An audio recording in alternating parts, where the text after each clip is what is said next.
Hello, this is question 2 from the step 3 paper from 2022. Suppose that there are three non-zero integers a, b and c for which that equation holds. Explain why there must exist an integer p with mod p less than mod a such that that equation holds. And show further, okay, I'll worry about the rest of it in a minute. So I've got then a cubed plus 2b cubed plus 4c cubed is equal to 0. And I want to show that 4p cubed plus b cubed plus 2c cubed is 0. So I need to get from one to the other. Okay, well, I can see this is going to be obviously true, because if I double that bottom equation, the thing that I'm trying to show, if I double it and then subtract, then I'm going to get that a cubed is 8p cubed. So I'm getting that a is 2p. So a is equal to 2p. All right, okay, I can see where to go now, because I don't think that would be good enough as an answer to sort of assume the result and then bounce backwards and forwards between the result and the initial equation. But I can see where I'm meant to go now by having this a is 2p. You can see from here that a has got to be positive, not positive, even. So let's go then, let's ignore this line for the moment and just come straight off of here. So if I do a cubed is equal to, well, if I factorize the 2, I'm going to have minus b cubed minus 2c cubed. So I've then got, therefore, a is even. So that is summing, which means, so I can say, well, let a equal 2p, where p is an integer, and we've also got then that the magnitude of p has got to be less than the magnitude of a, otherwise that's not going to hold. Now I can put this in, so this is what you can spot by just looking at the answer at the beginning. Now I can put this into the top equation, so I'm going to have 8p cubed plus 2b cubed plus 4c cubed is 0. Divide everything by 2. 4p cubed plus b cubed plus 2c cubed equals 0. So yeah, that's worked out fine. Show, so that's, where did I get up to? Yeah, show further, so I'm in here, that there must exist integers p, q and r with p, well, I've already done the p one, mod p less than mod a, mod q less than mod b, and mod r less than mod c, such that we can flip all those around. Well, I can do the same thing here. So with b, therefore on this, b must be even. Same argument as before.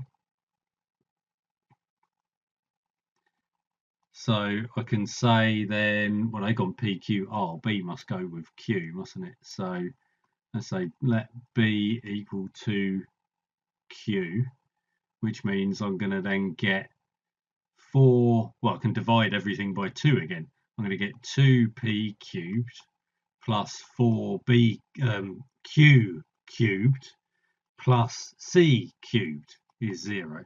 And then I can do the same thing again. So, and again, let c equal to r. So that'll halve down to p cubed.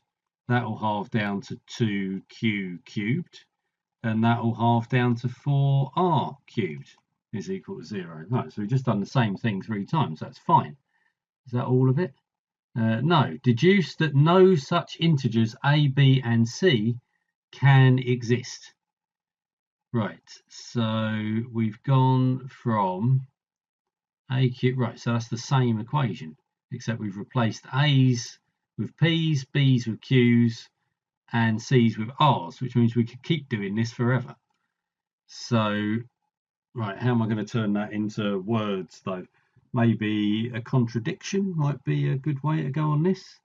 So, because we're reducing the values each time, p is less than a, q is less than b, r is less than c in magnitude.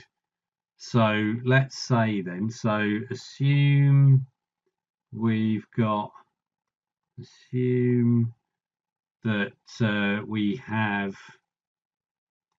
the set of mod A, mod B, mod C with the smallest mod values. So that's my starting assumption, because we'll just get a contradiction drop straight out of this. So we'll have A cubed plus 2b cubed plus 4c cubed equals 0.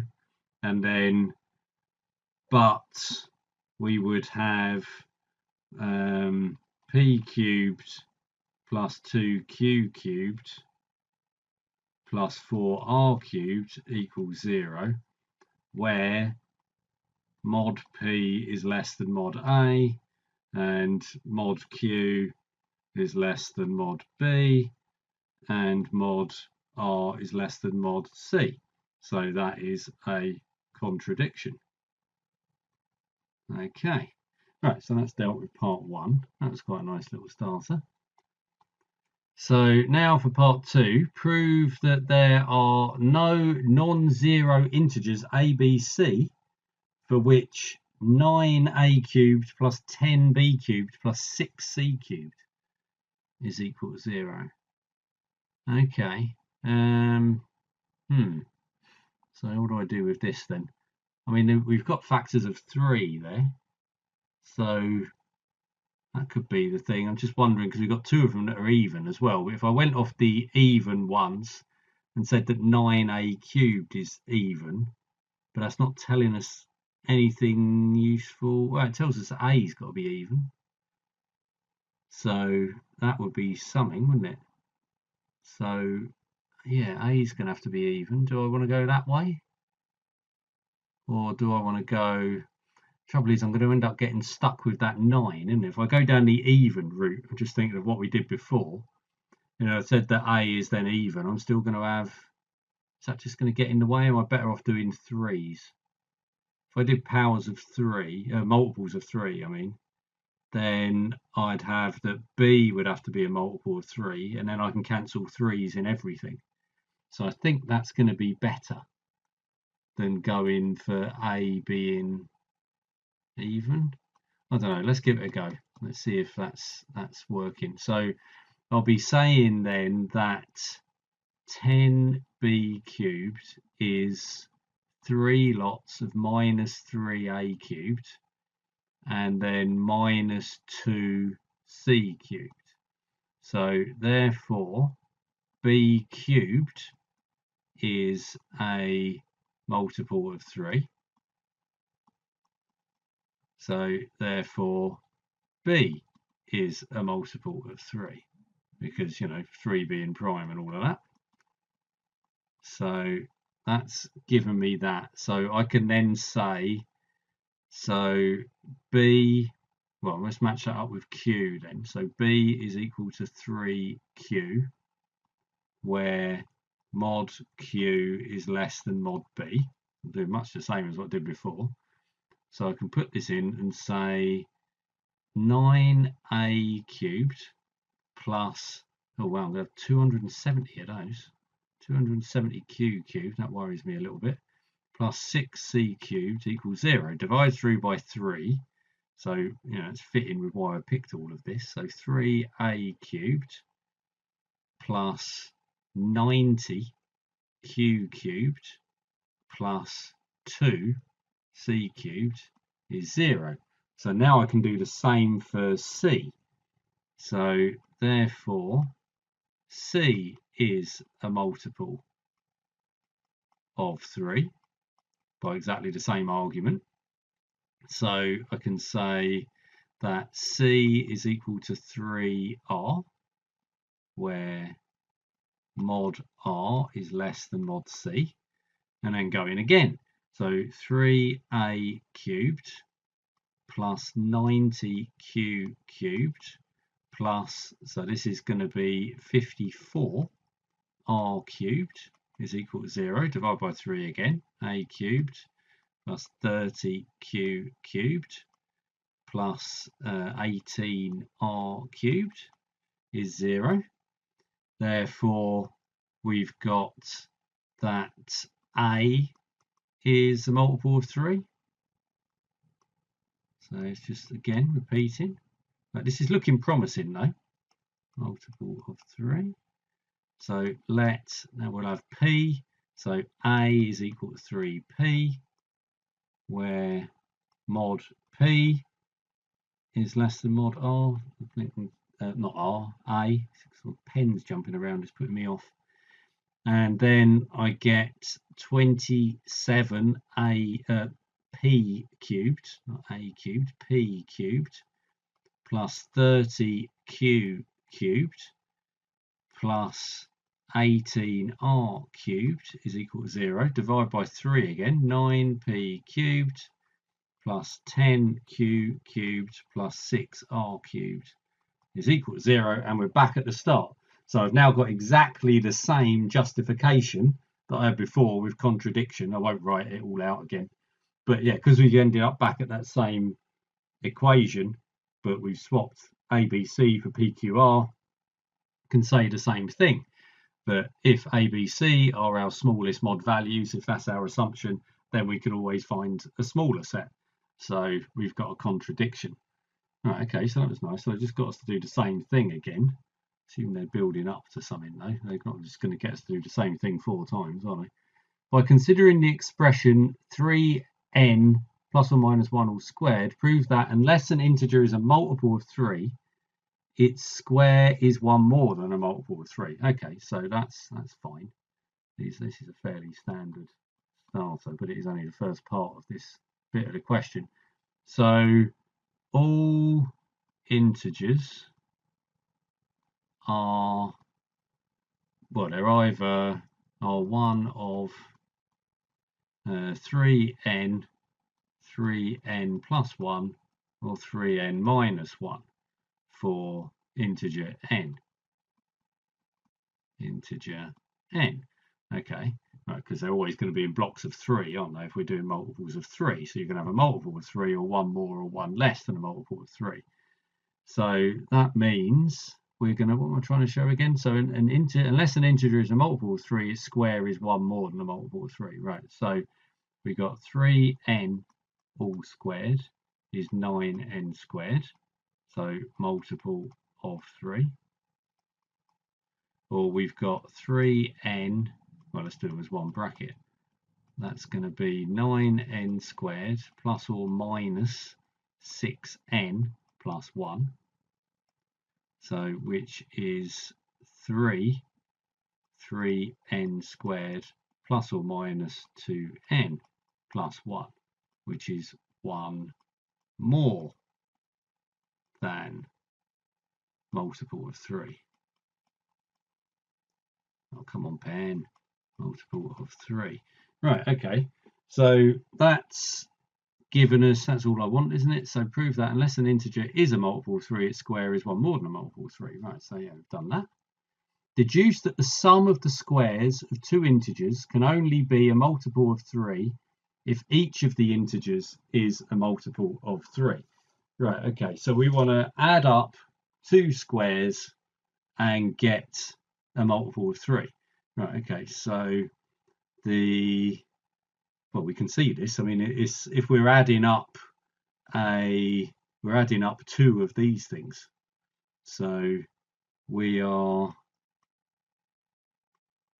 adding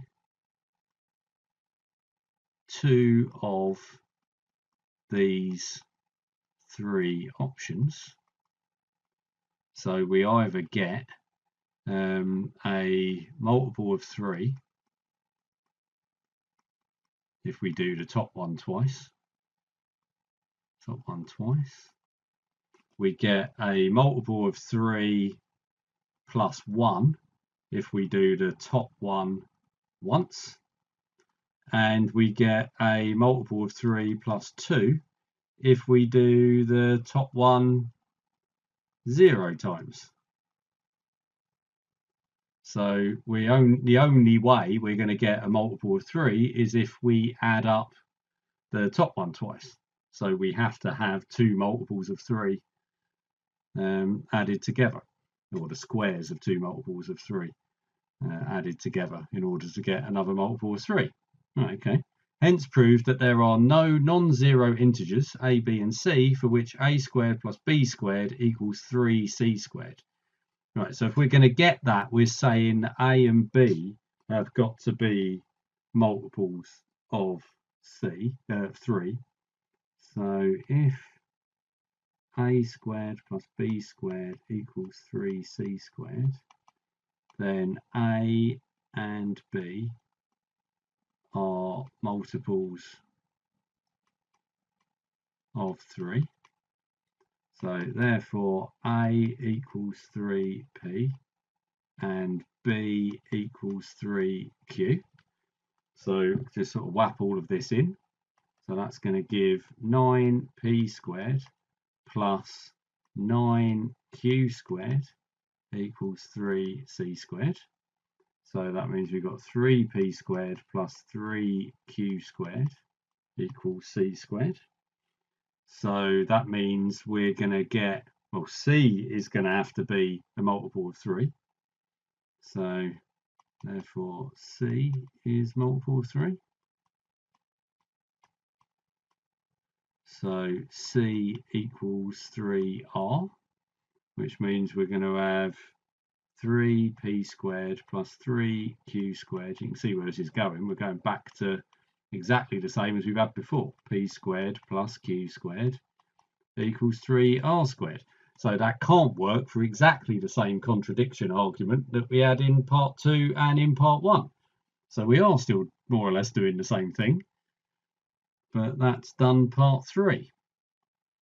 Okay, last part then.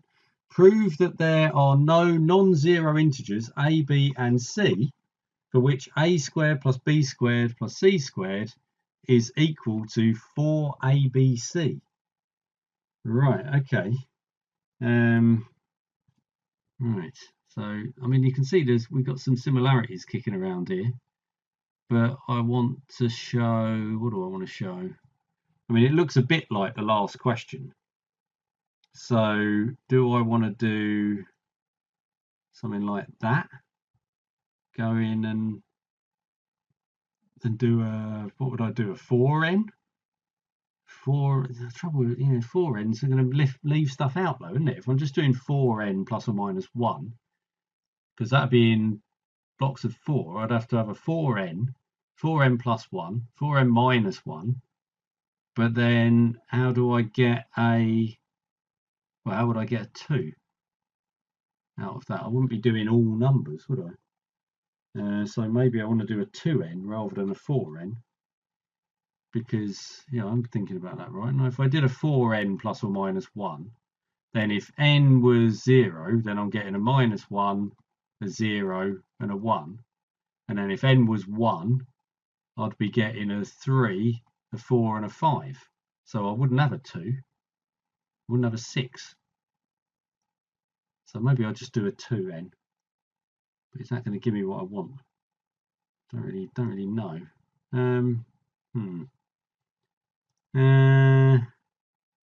Yeah, I don't know.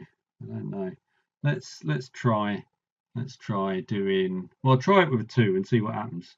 So if I did 2n all squared, that gives me 4n squared. So that's a multiple of 4. So that's saying if you square an even number, you get a multiple of 4. So that's something. If I do, I suppose if I'm doing 2n plus or minus 1, I mean that's the same thing, squared, because these are in blocks of 2, but I don't know, maybe I'll do it this way anyway. So I'm going to get 4n squared plus or minus 4n plus 1. So that is equal to, I think 4 is still going to be useful, isn't it? Because I've got a 4 here in the 4abc. So 4n squared plus or minus n plus 1. So if I square an even number, I get a multiple of 4. If I square an odd number, I get one more than a multiple of 4. Okay, so I'll probably want to write this out then. So square and even, just put it slightly in shorthand because I don't have much space on the screen, gives a multiple of 4. Square and odd get to 1 more than a multiple of 4. Okay, so that must mean then that A, B, and C have all got to be even. Therefore, A, B, C, all even. Because otherwise I can't add up things. If I'm going to get a multiple of 4, I've got to be adding 3 things that are multiples of 4. Oh, actually, what if I was doing... No, because even if you square an odd, it's not giving a multiple of 4, is it? Yeah, that's what I've just done, yeah. So, yeah, squares of evens. So, yeah, they've got to be even. Square and even a multiple of 4. So these are all, yeah, exactly, yeah. So they have all got to be even. Right, okay, I nearly talked myself out of that one. But yes, that's where I'm leading. So I've got A, B, and C are all even. So I can do that A is equal to 2p, B is equal to 2q, C is equal to 2r, and that's with mod P is less than mod A, mod Q is less than mod B. Are we really just going to be doing exactly the same thing here 4 times in a row? That'd be really weird.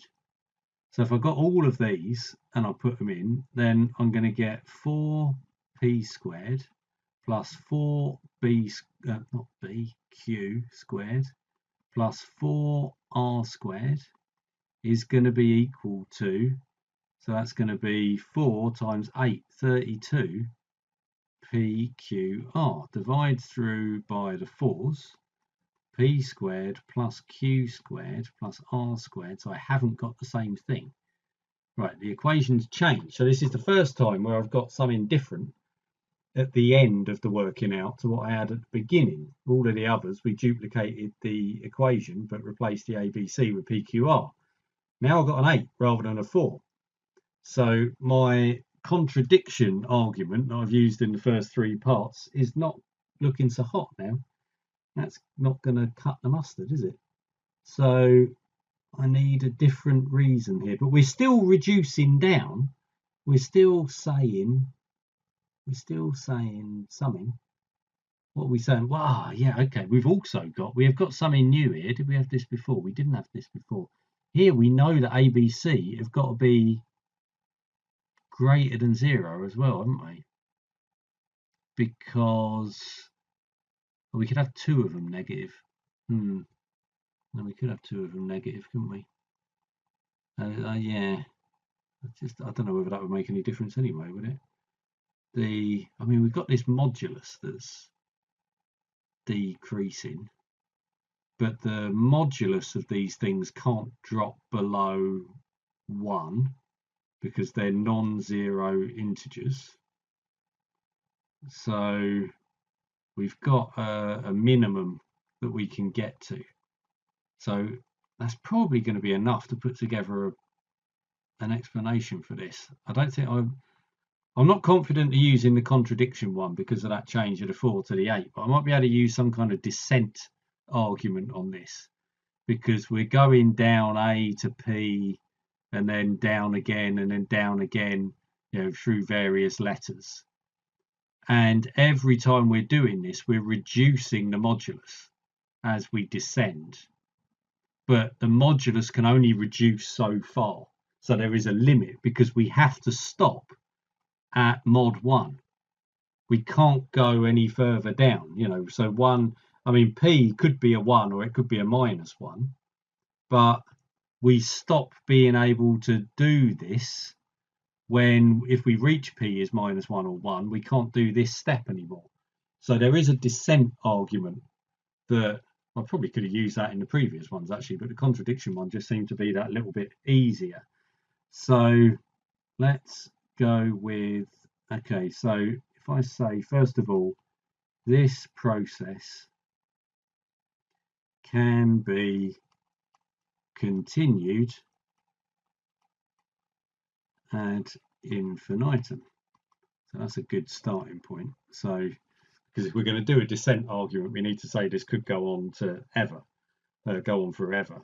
So, which would mean